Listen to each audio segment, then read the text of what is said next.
Good morning, students. Today, let us start with the second chapter, that is Forms of Business Organization. ವ್ಯವಹಾರ ಸಂಘಟನೆಯ ಪ್ರಕಾರಗಳು. So, let me just glance what you have studied in the previous chapter. Okay. So, you learned about human activities and its types, ಮಾನವ ಚಟುವಟಿಕೆಗಳು ಮತ್ತು ಪ್ರಕಾರಗಳು.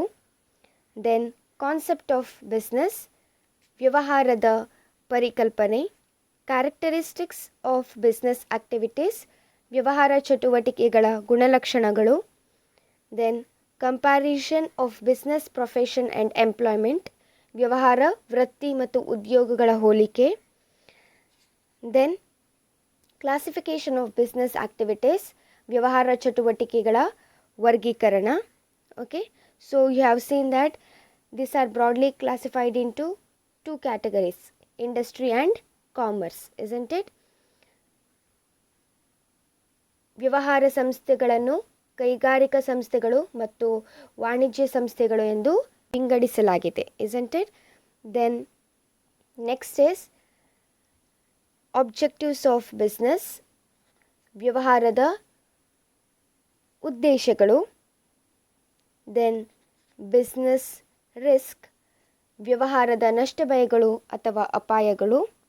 Okay, then ವ್ಯವಹಾರ ನಷ್ಟ ಭಯಗಳ ಸ್ವರೂಪ, ವ್ಯವಹಾರ ನಷ್ಟ ಭಯಗಳ ಕಾರಣಗಳು, nature of business risk, causes of business risk, and finally you learned the basic factors to be considered while starting a business. Okay, ವ್ಯವಹಾರವನ್ನು ಪ್ರಾರಂಭಿಸುವಾಗ ಕೆಲವೊಂದು ಮೂಲಭೂತ ಅಂಶಗಳನ್ನು ಪರಿಗಣಿಸಬೇಕು. ಆ ಮೂಲಭೂತ ಅಂಶಗಳು ಯಾವುದಾಗಿದೆ ಎಂಬುದನ್ನು ನೀವು ಹಿಂದಿನ ಒಂದು ಅಧ್ಯಾಯದಲ್ಲಿ ತಿಳಿದುಕೊಂಡಿದ್ದೀರಿ, isn't it?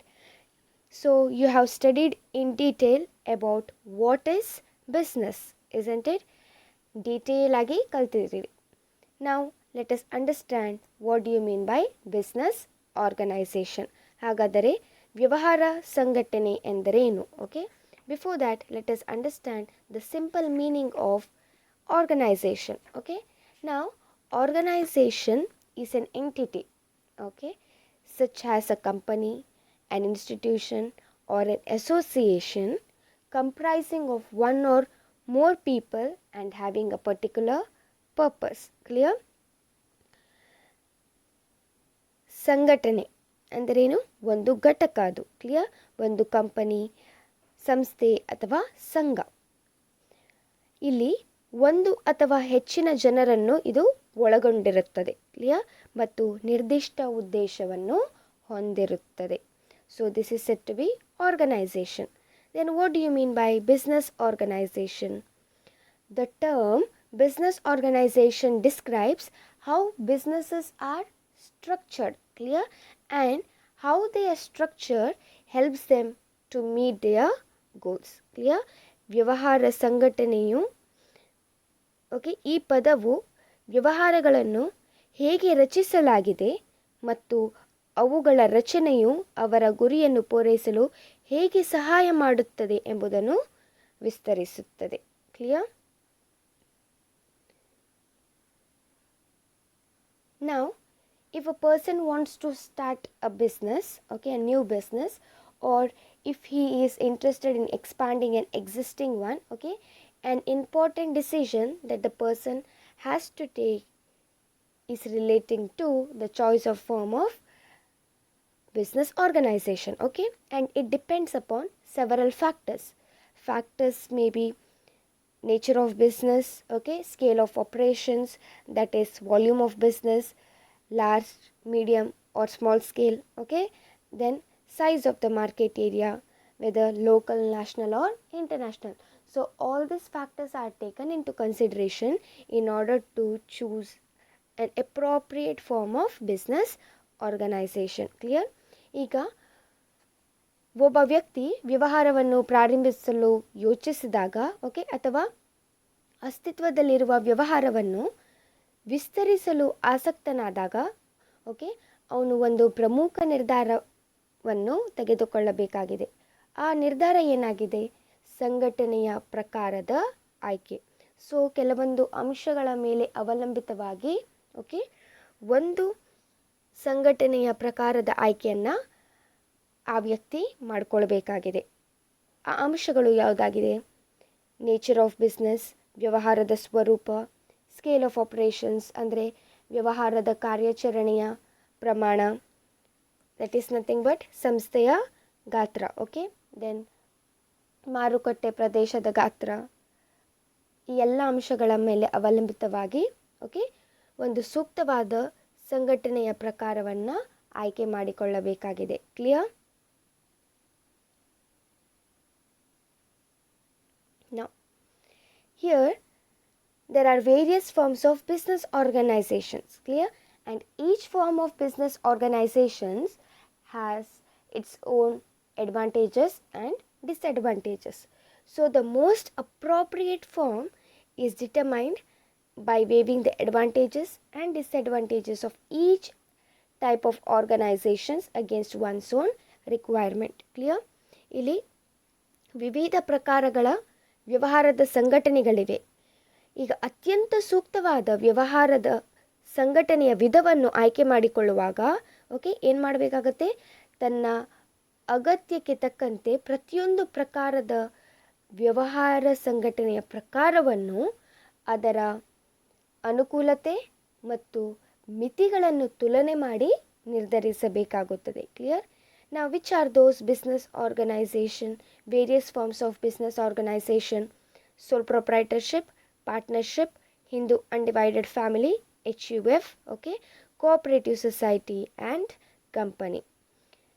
ವ್ಯವಹಾರ ಸಂಘಟನೆಗಳು: ಏಕವ್ಯಕ್ತಿ ಮಾಲೀಕತ್ವ, ಅವಿಭಕ್ತ ಹಿಂದೂ ಕುಟುಂಬ, ವ್ಯವಹಾರ ಪಾಲುದಾರಿಕೆ, ಸಹಕಾರ ಸಂಘಗಳು ಮತ್ತು ಕೂಡು ಅಥವಾ ಸಂಯುಕ್ತ ಬಂಡವಾಳ company. Okay, now in today's class let us understand the meaning, features, merits and demerits of sole proprietorship. okay, ಏಕವ್ಯಕ್ತಿ ಮಾಲೀಕತ್ವದ ಅರ್ಥ, ಲಕ್ಷಣಗಳು, ಅನುಕೂಲತೆಗಳನ್ನು ಮತ್ತು ಮಿತಿಗಳನ್ನು ತಿಳಿದುಕೊಳ್ಳೋಣ. Now, sole proprietorship, okay, ಏಕವ್ಯಕ್ತಿ ಮಾಲೀಕತ್ವ. Now, it is said that it is the most popular form of business organization, okay, and it is the most suitable form for small businesses, especially in their initial years of operation. Okay, that is when new business are set up. Okay, it is said that it is the most suitable form of business organization. Why? Because it is easy to set up, okay, and hardly any legal formalities are required in order to start a sole proprietary business. Clear? ಏಕವ್ಯಕ್ತಿ ಮಾಲೀಕತ್ವ. ಈಗ ಏಕವ್ಯಕ್ತಿ ಮಾಲೀಕತ್ವ ಸಂಸ್ಥೆಯು ಜನಪ್ರಿಯವಾದ ವ್ಯವಹಾರ ಸಂಘಟನೆಯ ರೂಪವಾಗಿದೆ ಎಂದು ಹೇಳಲಾಗುತ್ತದೆ. ಕ್ಲಿಯರ್? ಮತ್ತು ಸಣ್ಣ ವ್ಯವಹಾರಗಳಿಗೆ, ಅಂದರೆ ವಿಶೇಷವಾಗಿ ಅವುಗಳ ಕಾರ್ಯಚಟುವಟಿಕೆಗಳ ಪ್ರಾರಂಭಿಕ ವರ್ಷಗಳಲ್ಲಿ ಇದು ಅತ್ಯಂತ ಸೂಕ್ತವಾದ ವಿಧವಾಗಿದೆ ಎಂದು ಹೇಳಲಾಗುತ್ತದೆ. ಓಕೆ, ಯಾಕೆ? ಬಿಕಾಸ್ ಇಲ್ಲಿ ಏಕವ್ಯಕ್ತಿ ಮಾಲೀಕತ್ವ ಸಂಸ್ಥೆಯ ಸ್ಥಾಪನೆ ಸುಲಭವಾಗಿರುತ್ತದೆ. ಓಕೆ, ಮತ್ತು ಇಲ್ಲಿ ಯಾವುದೇ ರೀತಿಯ ಕಾನೂನು ಕ್ರಮಾನುತಿಗಳನ್ನು ಅನುಸರಿಸುವ ಅಗತ್ಯವಿರುವುದಿಲ್ಲ. ಕ್ಲಿಯರ್? ಹೀಗಾಗಿ ಇದು ವ್ಯವಹಾರದ ಕಾರ್ಯಚಟುವಟಿಕೆಗಳ ಪ್ರಾರಂಭಿಕ ವರ್ಷಗಳಲ್ಲಿ ಅತ್ಯಂತ ಸೂಕ್ತವಾದ ವಿಧವಾಗಿದೆ ಎಂದು ಹೇಳಲಾಗುತ್ತದೆ. Now, let us understand what is a sole proprietorship. Okay, ಏಕವ್ಯಕ್ತಿ ಮಾಲೀಕತ್ವ ಎಂದರೇನು? Now, before understanding the meaning of sole proprietorship, let us understand who is a sole proprietor. Okay, now sole means only and proprietor means owner. Okay, so a sole proprietor is the one or is the person who is the only owner of a business. Okay, or else you can say that a sole proprietor is the one who is the single owner of a business. Clear? Now, what do you mean by sole proprietorship?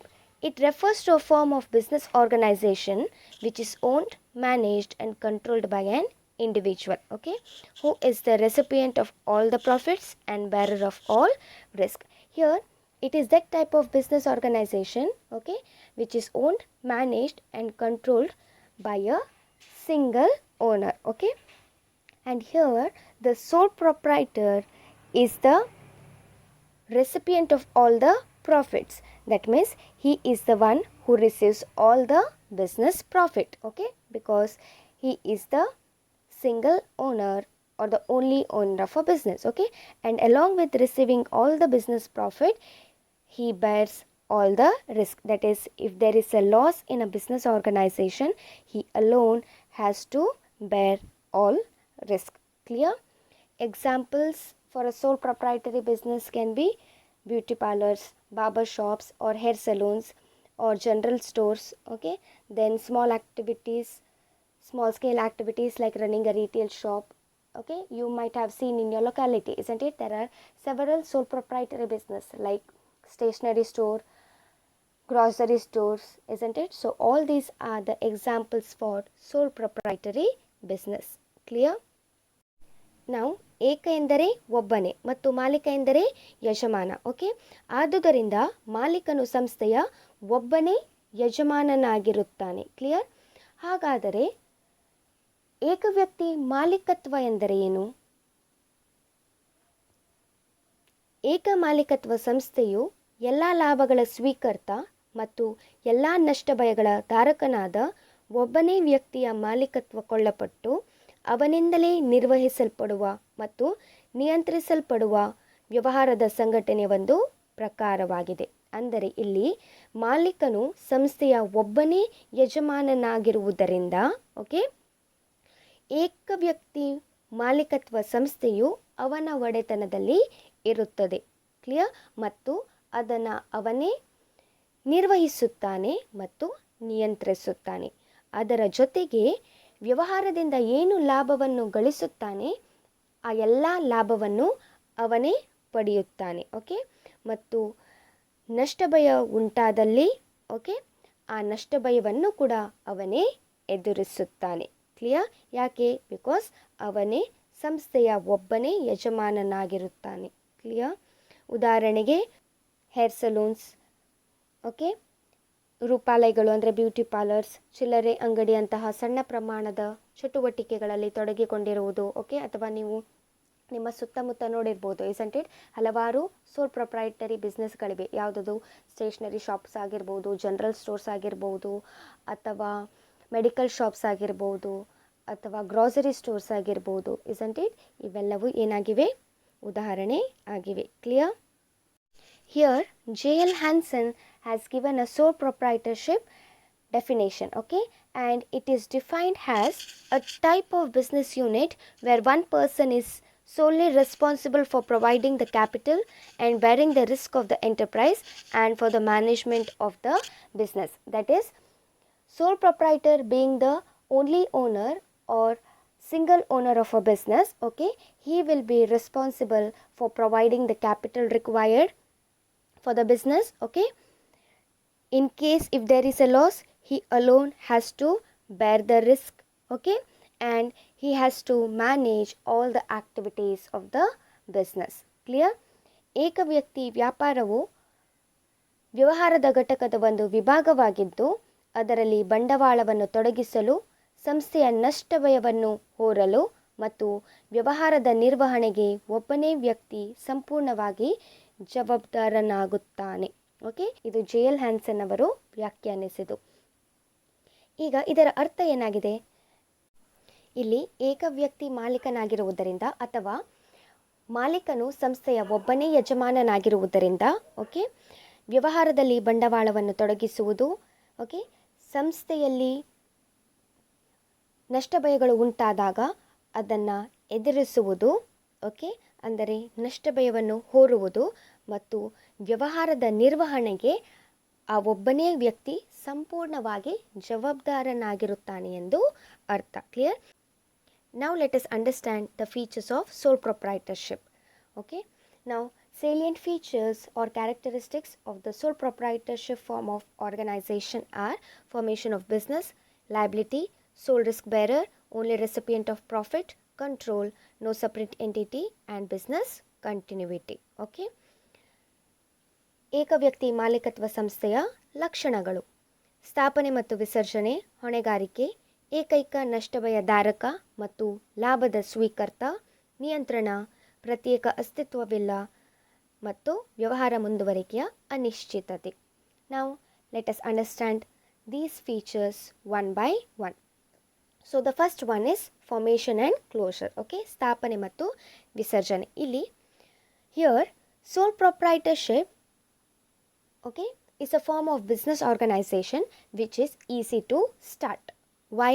Because there is no legal formalities, okay, required to start a sole proprietary business. Okay, and here there is no separate law that will govern the sole proprietorship. Clear?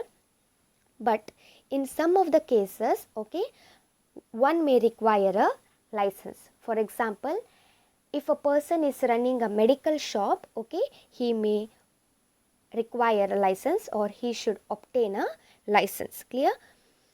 So as the formation is easy, even the closure of business is also easy. That is, it can be easily closed when the sole proprietor is interested. Clear? So there is ease in formation as well as closure of a business. Clear? ಸ್ಥಾಪನೆ ಮತ್ತು ವಿಸರ್ಜನೆ. ಇಲ್ಲಿ ಏಕವ್ಯಕ್ತಿ ಮಾಲೀಕತ್ವ ಸಂಸ್ಥೆಯನ್ನು ಪ್ರಾರಂಭಿಸುವುದು ಸುಲಭವಾಗಿದೆ. Okay, ಯಾಕೆ? Because ಇಲ್ಲಿ ಯಾವುದೇ ರೀತಿಯ ಕಾನೂನು ಕ್ರಮಾನುಗತಿಗಳನ್ನು ಅನುಸರಿಸುವ ಅಗತ್ಯವಿರುವುದಿಲ್ಲ. ಅಂದರೆ ಇಲ್ಲಿ ಹೆಚ್ಚಿನ ಲೀಗಲ್ ಫಾರ್ಮ್ಯಾಲಿಟೀಸ್ ಫುಲ್ಫಿಲ್ ಮಾಡುವುದು ಅವಶ್ಯಕತೆ ಇರುವುದಿಲ್ಲ. ಓಕೆ, ಬಟ್ ಕೆಲವೊಂದು ಸಂದರ್ಭಗಳಲ್ಲಿ ಓಕೆ ಸೋಲ್ ಪ್ರೊಪ್ರೈಟರ್ ಓಕೆ ಪರವಾನಗಿಯನ್ನು ಹೊಂದಿರಬೇಕು. ಫಾರ್ ಎಕ್ಸಾಂಪಲ್, ಈಗ ಒಬ್ಬ ವ್ಯಕ್ತಿ ಮೆಡಿಕಲ್ ಶಾಪನ್ನು ಸ್ಟಾರ್ಟ್ ಮಾಡ್ತಾನಂದರೆ ಓಕೆ ಅವನು ಲೈಸೆನ್ಸನ್ನು ಹೊಂದಿರಬೇಕು. ಓಕೆ, ಆವಾಗ ಮಾತ್ರ ಆ ಮೆಡಿಕಲ್ ಶಾಪನ್ನು ಓಪನ್ ಮಾಡಲಿಕ್ಕೆ ಆಗತ್ತೆ. ಕ್ಲಿಯರ್? ಮತ್ತು ಇಲ್ಲಿ ಏಕವ್ಯಕ್ತಿ ಸಂಸ್ಥೆಯನ್ನು ನಿಯಂತ್ರಿಸುವ ಯಾವುದೇ ಪ್ರತ್ಯೇಕ ಕಾನೂನು ಅಸ್ತಿತ್ವದಲ್ಲಿಲ್ಲ. ಕ್ಲಿಯರ್? ಅಂದರೆ if a person is interested, ಒಬ್ಬ ವ್ಯಕ್ತಿಗೆ ಸೋಲ್ ಪ್ರೊಪ್ರೈಟರ್ ಬಿಸ್ನೆಸ್ಸನ್ನು ಸ್ಟಾರ್ಟ್ ಮಾಡುವುದು ಇಂಟ್ರೆಸ್ಟ್ ಇದ್ದರೆ ಅವನು ಸ್ಟಾರ್ಟ್ ಮಾಡ್ಬೋದು. ಕ್ಲಿಯರ್? ಕೆಲವೊಂದು ಲೀಗಲ್ ಫಾರ್ಮ್ಯಾಲಿಟೀಸನ್ನು ಫುಲ್ಫಿಲ್ ಮಾಡಿ ಅದನ್ನು ಸ್ಟಾರ್ಟ್ ಮಾಡ್ಬೋದಾಗಿದೆ. Okay, has formation is easy. Okay, ಹೇಗೆ ವ್ಯವಹಾರದ ಸ್ಥಾಪನೆ ಸುಲಭವಾಗಿದೆ ಅದೇ ರೀತಿಯಲ್ಲಿ ವ್ಯವಹಾರದ ವಿಸರ್ಜನೆಯನ್ನು ಕೂಡ ಸುಲಭವಾಗಿ ಮಾಡಬಹುದು. ಓಕೆ, ಹಾಗಾಗಿ ಇದರ ಸ್ಥಾಪನೆ ಮತ್ತು ವಿಸರ್ಜನೆ ಓಕೆ ಇವು ಎರಡಲ್ಲಿ ಕೂಡ ಸುಗಮತೆ ಇದೆ. That is there is is information as well as closure of business. Clear? Second point is liability, ಹೊಣೆಗಾರಿಕೆ. Okay, now what do you mean by liability? It means having an obligation to repay something, okay, especially money. Now there are two types, limited liability and unlimited liability. Okay, the liability of the sole proprietor is unlimited. That is, the sole proprietors have unlimited liability. Clear? Now what do you mean by unlimited liability?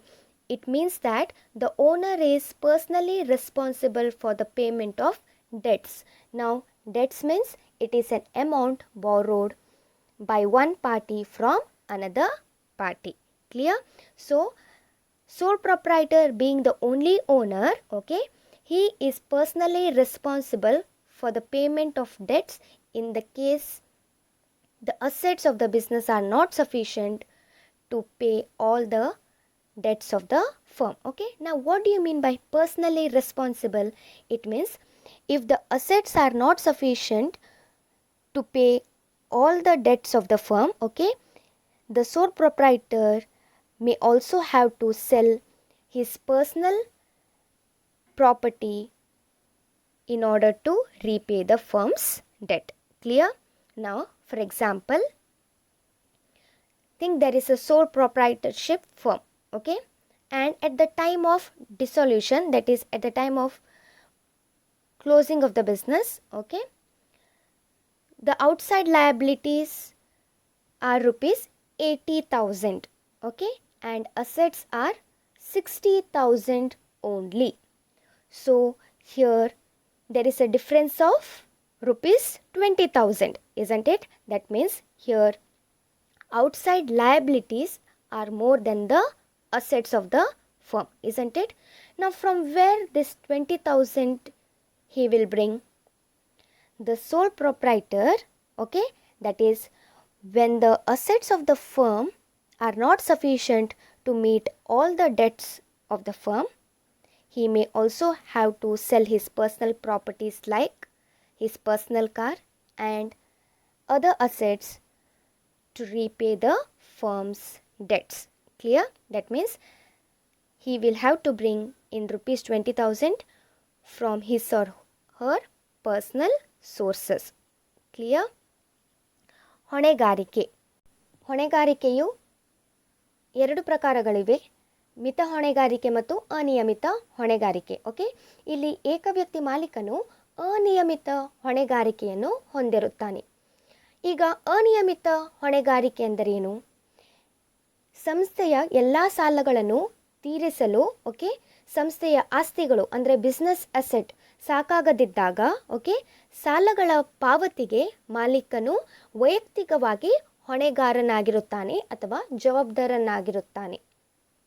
ಈಗ ವೈಯಕ್ತಿಕವಾಗಿ ಅಂದರೆ ಏನು? Personally responsible ಆಗಿರ್ತಾನೆ ಎಂದು ಅರ್ಥ. Okay, ಅಂದರೆ ಇಲ್ಲಿ ಮಾಲೀಕನು ಏನು ಮಾಡಬೇಕಾಗಿದೆ? ತನ್ನ ವೈಯಕ್ತಿಕ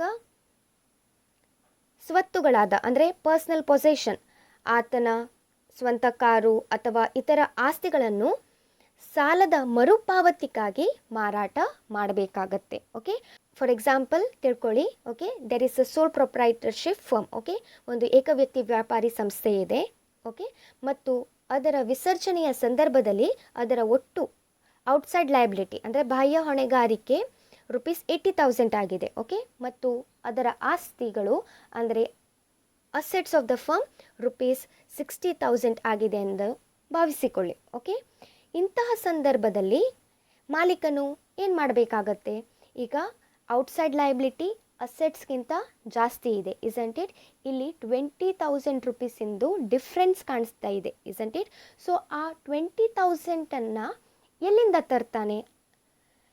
ಸೊ ಇಂತಹ ಸಂದರ್ಭದಲ್ಲಿ ಮಾಲೀಕನು ಸಂಸ್ಥೆಯ ಸಾಲಗಳನ್ನು ಮರುಪಾವತಿ ಮಾಡಲು ಏನು ಮಾಡಬೇಕಾಗತ್ತೆ? ತನ್ನ ಸ್ವಂತ ಆಸ್ತಿಯನ್ನು ಅಂದರೆ ಅವನ ಪರ್ಸ್ನಲ್ ಕಾರ್ ಇರ್ಬೋದು ಅಥವಾ ಇನ್ನಿತರ ಆಸ್ತಿಗಳನ್ನು ಮಾರಿ ಆದರೂ ಏನು ಮಾಡಬೇಕಾಗತ್ತೆ? ಆ ₹20,000 ತನ್ನ ವೈಯಕ್ತಿಕ ಮೂಲಗಳಿಂದ ತರಬೇಕಾಗುತ್ತದೆ. ಕ್ಲಿಯರ್?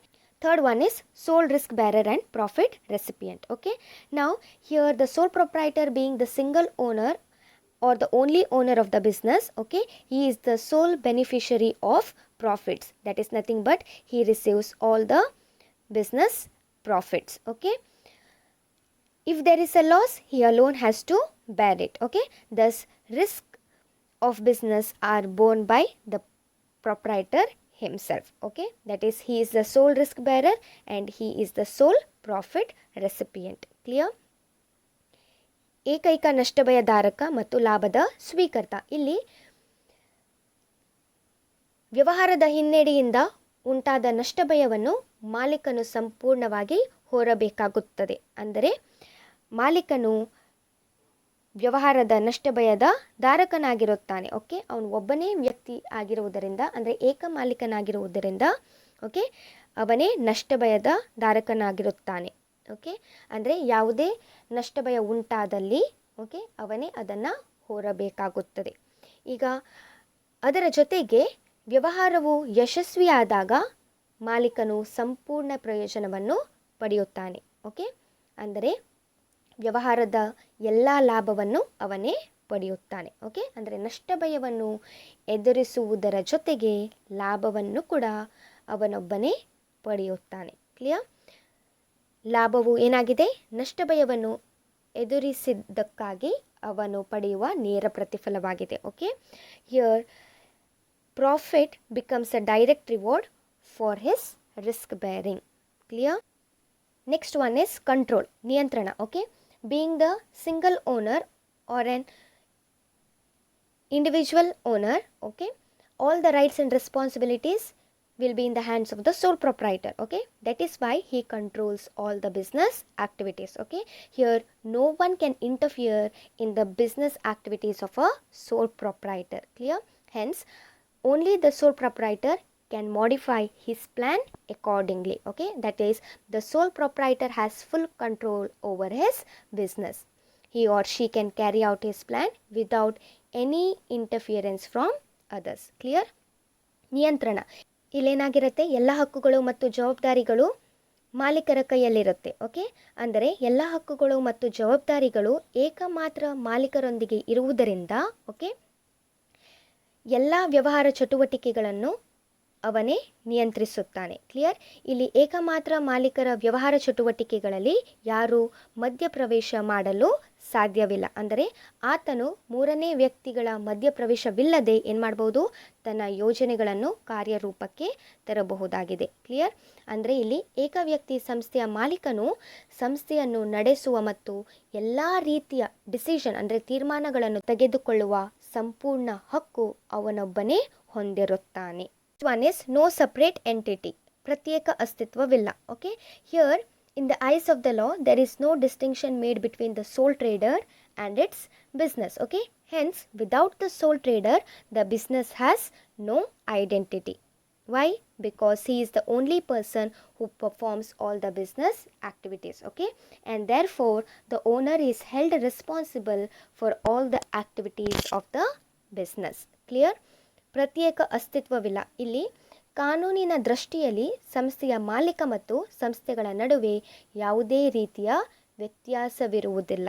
ಓಕೆ, ಆದ್ದರಿಂದ ಏಕೈಕ ವ್ಯಾಪಾರಿ ಇಲ್ಲದೆ ವ್ಯವಹಾರಕ್ಕೆ ಯಾವುದೇ ಗುರುತು ಇರುವುದಿಲ್ಲ. ಓಕೆ, ಏಕೆಂದರೆ ಅವರು ಎಲ್ಲ ವ್ಯವಹಾರ ಚಟುವಟಿಕೆಗಳನ್ನು ನಿರ್ವಹಿಸುವ ಏಕೈಕ ವ್ಯಕ್ತಿಯಾಗಿರ್ತಾರೆ. ಓಕೆ, ಹೀಗಾಗಿ ಆದುದರಿಂದ ಮಾಲೀಕನು ಸಂಸ್ಥೆಯ ಎಲ್ಲ ಕಾರ್ಯಚಟುವಟಿಕೆಗಳಿಗೆ ಹೊಣೆಗಾರನಾಗಿರುತ್ತಾನೆ ಅಥವಾ ಜವಾಬ್ದಾರನಾಗಿರುತ್ತಾನೆ. Clear? Next one, lack of business continuity. ವ್ಯವಹಾರ ಮುಂದುವರಿಕೆಯ ಅನಿಶ್ಚಿತತೆ. ಓಕೆ, ನಾವು you know that sole proprietorship is owned, managed and controlled by only one person, isn't it? That is by an individual. Therefore, in the case of death of a person, that is death of a sole proprietor, or physical ailment, insanity or bankruptcy, what will happen? It will directly affect the business. So it may cause shutting down of the business. Okay, that is, they may have to close the business. Clear? ವ್ಯವಹಾರ ಮುಂದುವರಿಕೆಯ ಅನಿಶ್ಚಿತತೆ. ಈಗ ಏಕಮಾಲೀಕತ್ವ ಸಂಸ್ಥೆಯು ಏಕ ವ್ಯಕ್ತಿಯ ಒಡೆತನದಲ್ಲಿರುತ್ತದೆ, isn't it? ಮತ್ತೆ ಅದನ್ನು ಅವನೇ ನಿಯಂತ್ರಿಸುತ್ತಾನೆ ಮತ್ತು ನಿರ್ವಹಿಸುತ್ತಾನೆ. ಹೀಗಾಗಿ ಮಾಲೀಕನ ಮರಣದಿಂದ ಅಥವಾ ಬುದ್ಧಿ ಭ್ರಮಣೆ ಅಥವಾ ದೈಹಿಕ ಕಾಯಿಲೆಗಳಿಂದ ಅಥವಾ ಇಲ್ಲೀಗಲ್ ಆ್ಯಕ್ಟಿವಿಟೀಸಿಂದ, ಅಂದರೆ ಬ್ಯಾಂಕ್ರಪ್ಸಿ, ದಿವಾಳಿತನಗಳು, ಓಕೆ, ಇವೆಲ್ಲ ಕಾರಣಗಳಿಂದ ಏನಾಗ್ಬೋದು, ವ್ಯವಹಾರದ ಮೇಲೆ ನೇರ ಮತ್ತು ಹಾನಿಕಾರ ಪರಿಣಾಮ ಬೀರಬಹುದು, isn't it? ಹೀಗಾಗಿ ಇದು ಸಂಸ್ಥೆಯ ವಿಸರ್ಜನೆಗೂ ಕೂಡ ಕಾರಣವಾಗಬಹುದು. Clear? Now let us understand the merits of sole proprietorship. ಏಕವ್ಯಕ್ತಿ ಮಾಲೀಕತ್ವದ ಅನುಕೂಲತೆಗಳು. The first one is quick decision making. Okay, now a sole proprietor has the freedom, okay, to make any decision. Okay, he need not ask anybody while making a decision. Okay, therefore the decision would be prompt, as they don't have to take the permission of others. Okay, here he can take spot decision as and when required. Clear? ಶೀಘ್ರ ನಿರ್ಣಯ ತೆಗೆದುಕೊಳ್ಳುವಿಕೆ. Okay, ಇಲ್ಲಿ ಏಕವ್ಯಕ್ತಿ ಸಂಸ್ಥೆಯ ಮಾಲೀಕನು ವ್ಯವಹಾರದ ಎಲ್ಲ ವಿಷಯಗಳಲ್ಲಿ okay ಏನು ಮಾಡ್ಬೋದು, ಶೀಘ್ರ ತೀರ್ಮಾನಗಳನ್ನು ತೆಗೆದುಕೊಳ್ಳಬಹುದು. ಓಕೆ, ಇಲ್ಲಿ ಅವನದೇ ಆದ ತೀರ್ಮಾನಗಳನ್ನು ತೆಗೆದುಕೊಳ್ಳಲಿಕ್ಕೆ ಸ್ವಾತಂತ್ರ್ಯ ಇರುತ್ತದೆ. ಓಕೆ, ಇಲ್ಲಿ ಅವನು ಮೂರನೆಯ ವ್ಯಕ್ತಿಯಿಂದ ಯಾವುದೇ ಥರದ ಸಲಹೆಗಳನ್ನು ಪಡೆದುಕೊಳ್ಳಬೇಕಾಗಿರುವುದಿಲ್ಲ. ಕ್ಲಿಯರ್? Confidentiality of information. ಮಾಹಿತಿಗಳ ಗೋಪ್ಯತೆ. Now the sole proprietor being the only owner of the business, okay, it allows him to keep all the business information private and confidential. Okay, and a sole trader is not bound to publish his firm's account as well. Okay, this will help him to keep all the information related to business operation confidential and maintain secrecy. Okay, ಮಾಹಿತಿಗಳ ಗೋಪ್ಯತೆ. ಇಲ್ಲಿ ವ್ಯವಹಾರದ ಏಕೈಕ ಮಾಲೀಕನಾಗಿರುವುದರಿಂದ okay ವ್ಯವಹಾರದ ಎಲ್ಲ ಮಾಹಿತಿಗಳನ್ನು ಗೋಪ್ಯತೆವಾಗಿ ಇಡಲು ಸಾಧ್ಯವಾಗುತ್ತದೆ. Clear. ಇಲ್ಲಿ ಅವನು ಯಾವುದೇ ಥರದ ಫರ್ಮ್ಸ್ ಅಕೌಂಟ್ಸನ್ನು ಪಬ್ಲಿಷ್ ಮಾಡುವುದು ಅವಶ್ಯಕತೆ ಇರುವುದಿಲ್ಲ. ಹೀಗಾಗಿ ವ್ಯವಹಾರದ ಎಲ್ಲ ಚಟುವಟಿಕೆಗಳಿಗೆ ಸಂಬಂಧಿಸಿದ ಮಾಹಿತಿಯನ್ನು ಅವನು ಗೋಪ್ಯವಾಗಿರಿಸಲು ಮತ್ತು ರಹಸ್ಯವನ್ನು ಕಾಪಾಡಲು ಅನುವು ಮಾಡಿಕೊಳ್ಳುತ್ತದೆ. ಓಕೆ, ಅಂದರೆ ಅವನು ಬಿಸ್ನೆಸ್ ರಿಲೇಟೆಡ್ ಯಾವುದೇ ಇನ್ಫಾರ್ಮೇಷನನ್ನು ಕಾನ್ಫಿಡೆನ್ಷಿಯಲ್ ಆಗಿ ಇಟ್ಕೊಳ್ಬೋದು. ಓಕೆ, ಮತ್ತು ಸೀಕ್ರೆಸಿಯನ್ನು ಮೇಂಟೈನ್ ಮಾಡ್ಬೋದಾಗಿದೆ. Clear. Next one is direct incentive. Okay, ನಾವು here the sole proprietor is the only person to whom the profit belongs, isn't it? Here there is a direct reward between effort and reward. That means a sole proprietor directly gets the benefit of his or her effort. Clear. He is the recipient of all the profits and he need not share his profit with anybody else. Okay, so this motivates him to work hard and bear all the risk of the business. Clear. ನೇರ ಉತ್ತೇಜನ. Okay, ಇಲ್ಲಿ ಸಂಸ್ಥೆಯ ಏಕ ಮಾಲೀಕನಾಗಿರುವುದರಿಂದ ಅವನು ಎಲ್ಲ ಲಾಭದ ಏಕೈಕ ಸ್ವೀಕರ್ತನಾಗಿರುತ್ತಾನೆ. Clear. ಮತ್ತು ಏಕವ್ಯಕ್ತಿ ಸಂಸ್ಥೆಯ ಮಾಲೀಕನಾಗಿ ಓಕೆ ಅವನು ಮಾಡಿದ ಪರಿಶ್ರಮಕ್ಕೆ ನೇರ ಪ್ರಯೋಜನವನ್ನು ಅವನು ಲಾಭದ ಮುಖಾಂತರ ಪಡೆಯುತ್ತಾನೆ. ಕ್ಲಿಯರ್. ಮತ್ತು ಏನು ಲಾಭವನ್ನು ಅವನು ಪಡೆಯುತ್ತಾನೆ ಆ ಲಾಭಗಳನ್ನು ಹಂಚಿಕೊಳ್ಳುವ ಅಗತ್ಯ ಉಂಟಾಗುವುದಿಲ್ಲ.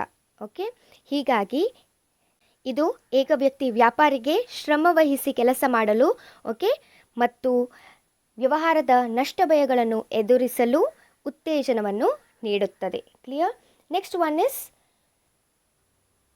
sense of accomplishment. Okay, now for example when you study hard for an exam okay by yourself, when you prepared hard okay and finally when you score good marks in the examination, you will be satisfied, isn't it, that it is the reward what you have got for your hard work. In the same way there is a personal satisfaction that the sole proprietor will get okay in working for oneself. The feeling that he is responsible for the success of business okay will make him to work hard and contributes more towards his business. Clear.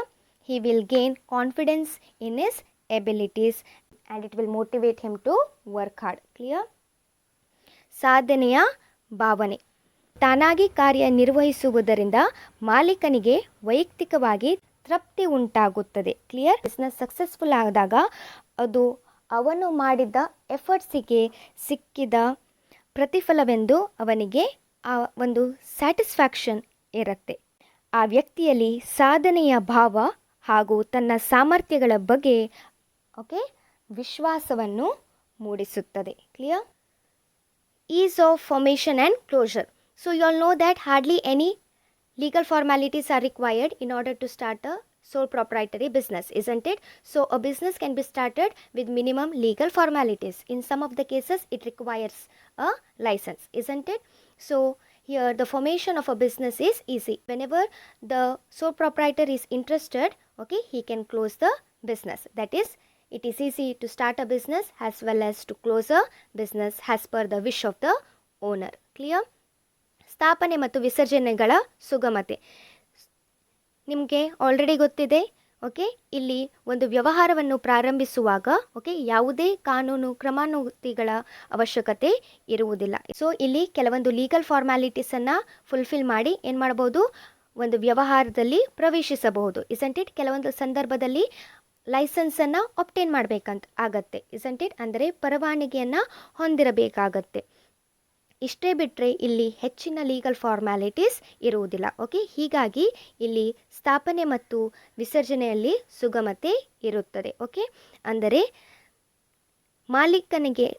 ಮಾಲೀಕನ ಇಚ್ಛೆಗೆ ಅನುಗುಣವಾಗಿ ಅವನು ಏನು ಮಾಡ್ಬೋದು, ವ್ಯವಹಾರವನ್ನು ಪ್ರಾರಂಭಿಸಬಹುದು, ಹಾಗೆ ಅವನು ಅದನ್ನು ವಿಸರ್ಜಿಸಬಹುದು. ಕ್ಲಿಯರ್.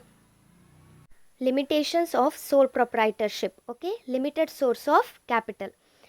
ನಾವು In order to start a business, a person requires money, isn't it, or capital to invest into the business or to start a business, isn't it?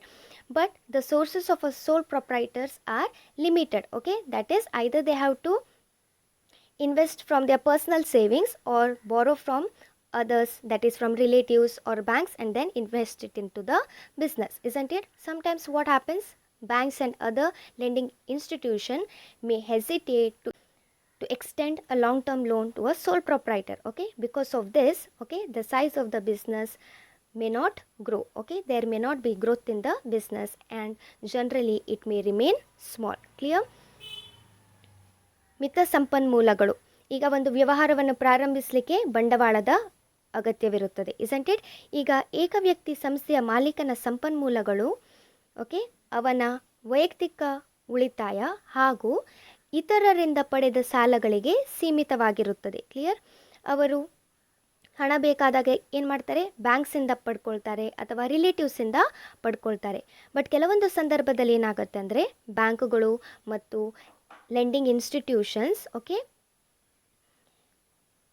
ವ್ಯವಹಾರದ ಮಾಲೀಕನಿಗೆ ಸಾಲ ಸೌಲಭ್ಯಗಳನ್ನು ನೀಡಲು ಹೆಸಿಟೇಟ್ ಮಾಡಬಹುದು. ಓಕೆ, ಈ ಕಾರಣದಿಂದ ಏನಾಗುತ್ತೆ, ಸಂಸ್ಥೆಯ ಗಾತ್ರವು ವಿರಳವಾಗಿ ಬೆಳವಣಿಗೆ ಆಗಲು ಸಾಧ್ಯವಾಗುವುದಿಲ್ಲ. ಓಕೆ, ಮತ್ತು ಸಾಮಾನ್ಯವಾಗಿ ಸಣ್ಣ ಪ್ರಮಾಣದಲ್ಲಿಯೇ ಉಳಿದು ಹೋಗುತ್ತೆ. ಕ್ಲಿಯರ್? ಮತ್ತು ಸಾಮಾನ್ಯವಾಗಿ ಏನಾಗುತ್ತೆ, ಬಿಸ್ನೆಸ್ ಸಣ್ಣ ಪ್ರಮಾಣದಲ್ಲಿ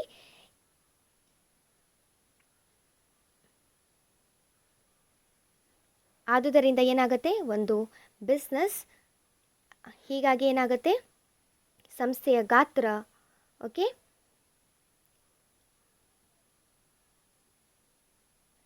ಹೀಗಾಗಿ ಏನಾಗುತ್ತೆ, ಏಕವ್ಯಕ್ತಿ ಮಾಲೀಕ ಸಂಸ್ಥೆಯ ಗಾತ್ರ, ಹೀಗಾಗಿ ಏನಾಗುತ್ತೆ, ಏಕವ್ಯಕ್ತಿ ಮಾಲೀಕ ಸಂಸ್ಥೆಯ ಗಾತ್ರವು ವಿರಳವಾಗಿ ಬೆಳವಣಿಗೆಯಾಗಲು ಸಾಧ್ಯವಾಗುವುದಿಲ್ಲ. Okay, unstable existence. ಓಕೆ, ವ್ಯವಹಾರ ಸಂಸ್ಥೆಯ ಸೀಮಿತ ಅಸ್ತಿತ್ವ.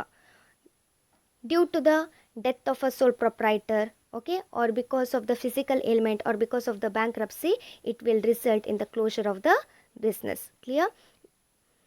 ವ್ಯವಹಾರ ಸಂಸ್ಥೆಯ ಸೀಮಿತ ಅಸ್ತಿತ್ವ. ಓಕೆ, ಇಲ್ಲಿ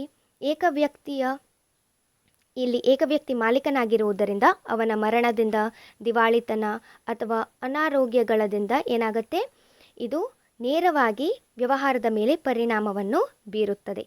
ಹೀಗಾಗಿ ಅದು ವ್ಯವಹಾರದ ವಿಸರ್ಜನೆಗೆ ಕಾರಣವಾಗುತ್ತದೆ. Clear? Next one is unlimited liability. Now you all know that a sole proprietor has unlimited liability, isn't it?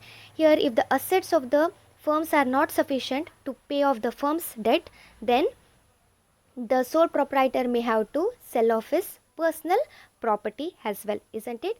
So this is one of the limitation of the sole proprietorship. Okay, that is why a sole proprietor should take a proper decision taking into consideration various circumstances so that it won't be a burden on him later on. Okay, ಅನಿಯಮಿತ ಹೊಣೆಗಾರಿಕೆ. ನಿಮ್ಗೆ ಗೊತ್ತಿದ್ದ ಪ್ರಕಾರ ಏಕವ್ಯಕ್ತಿ ಮಾಲೀಕನು ಅನಿಯಮಿತ ಹೊಣೆಗಾರಿಕೆಯನ್ನು ಹೊಂದಿದ್ದಾನೆ. ಅಂದರೆ ಎಲ್ಲ ಸಾಲಗಳನ್ನು ತೀರಿಸಲು ಸಂಸ್ಥೆಯ ಆಸ್ತಿಗಳು ಸಾಕಾಗದಿದ್ದಾಗ ಅವನು ಏನು ಮಾಡಬೇಕಾಗತ್ತೆ, ತನ್ನ ವೈಯಕ್ತಿಕ ಸ್ವತ್ತುಗಳಾದ ಅಂದರೆ ಪರ್ಸ್ನಲ್ ಪೊಸೆಷನನ್ನು ಏನು ಮಾಡಬೇಕಾಗತ್ತೆ, ಮಾರಾಟ ಮಾಡಿ ಆದರೂ ಸಾಲದ ಮರುಪಾವತಿಯನ್ನು ಮಾಡಬೇಕಾಗತ್ತೆ, ಇಸಂಟ್ ಇಟ್? ಹೀಗಾಗಿ ಇದು ಒಂದು ಏಕವ್ಯಕ್ತಿ ಮಾಲೀಕತ್ವದ ಮಿತಿಗಳಾಗಿವೆ. ಓಕೆ, ಇಲ್ಲಿ ಯಾವುದೇ ನಿರ್ಧಾರವನ್ನು ತೆಗೆದುಕೊಳ್ಳುವಾಗ ಸರಿಯಾಗಿ ತಗೊಳ್ಬೇಕಾಗತ್ತೆ. Okay, last one is limited managerial ability. Here, a sole proprietor may not be able to manage the business efficiently as he is not likely to have necessary skill regarding all the aspects of the business. Okay, here a sole proprietor may not be able to manage the business efficiently. Why? Because he may not be likely to have necessary skill regarding all the aspects of the business. Clear? That is, it is very rare to find an individual who has the knowledge in all the areas. Okay, so the decision may not be balanced in all the cases. Clear? And because of the limited financial resources, okay, a sole proprietor may not be able to employ the talented and the skilled employees in the organisations. ಮಿತ ನಿರ್ವಹಣಾ ಸಾಮರ್ಥ್ಯ. Okay, ಇಲ್ಲಿ ಏಕವ್ಯಕ್ತಿ ಸಂಸ್ಥೆಯ ಮಾಲೀಕನು ವಿವಿಧ ನಿರ್ವಹಣಾ ಕಾರ್ಯಗಳಾದ ಖರೀದಿ ಅಥವಾ ಮಾರಾಟ ಆಗಿರ್ಬೋದು, ಹಣಕಾಸು ಇತ್ಯಾದಿ ಜವಾಬ್ದಾರಿಯನ್ನು ಸ್ವತಃ ಅವನೇ ವಹಿಸಿಕೊಳ್ಳುತ್ತಾನೆ.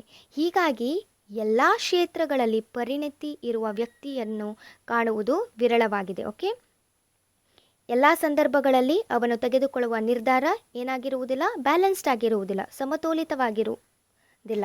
ಅದರ ಜೊತೆಗೆ ಮಿತ ಸಂಪನ್ಮೂಲಗಳು ಇರುವುದರಿಂದ ಪ್ರತಿಭಾವಂತ ಅಂದರೆ ಟ್ಯಾಲೆಂಟೆಡ್ ಮತ್ತು ಸ್ಕಿಲ್ಡ್ ವರ್ಕರ್ಸನ್ನು, ಎಂಪ್ಲಾಯೀಸನ್ನು ನೇಮಕ ಮಾಡಿಕೊಳ್ಳಲು ಸಾಧ್ಯವಾಗದಿರಬಹುದು.